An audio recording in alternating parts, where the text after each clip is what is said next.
అంత మాత్రమే కాదు, మరి కీర్తనలు పాడడమే కాదు, మ్యూజిక్ ఇన్స్ట్రుమెంట్స్ వాయించడమే కాదు, ఇంకా దావీదుకున్నటువంటి అభిషేకం ఏంటంటే నాట్యముతో దేవుణ్ణి స్తుతించుట. హల్లెలూయా!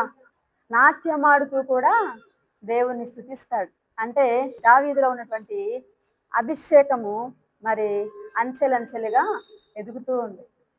పాటలు పాడడం దగ్గర నుంచి, దేవుని స్తుతించడం దగ్గర నుండి, వాయిద్యాలు కల్పించి, మరి వాయిద్యాలతో 10 తంతుల సితారాతో, స్వరమండలంతో, తంబురతో, మ్రోగు తాళములతో, అనేకమైనటువంటి వాయిద్యాలతో దేవుణ్ణి స్తుతించడమే కాదు, మరొక పై స్థాయిలోనికి వెళ్ళి దావీదు తన జీవితంలో నాట్యముతో దేవుణ్ణి ఆరాధించిన వాడిగా మనం చూడగలం.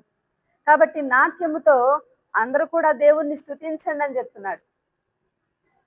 తను నాట్యం ఆడడమే కాదు, మరి సకల ప్రాణులకు చెప్తున్నాడు, సమస్త జనులకు చెప్తున్నాడు. ఏమని ఏమని చెప్తున్నాడు? దేవునిని నాట్యముతో స్తుతించండి. హల్లెలూయా! బైబిల్ గ్రంథంలో మనం చూస్తే నాట్యము గురించి అంత ఎక్కువగా మనకి కనబడదు, కానీ అది ఒక రేర్ అనాయింటింగ్, కొంతమందికి మాత్రమే వచ్చేటువంటి అభిషేకం అన్నమాట.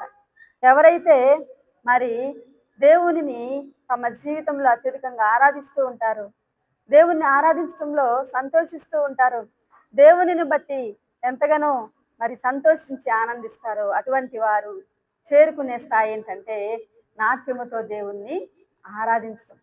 కాబట్టి ఇక్కడ చెప్తున్నాడు, నాట్యముతో దేవుణ్ణి స్తుతించండి.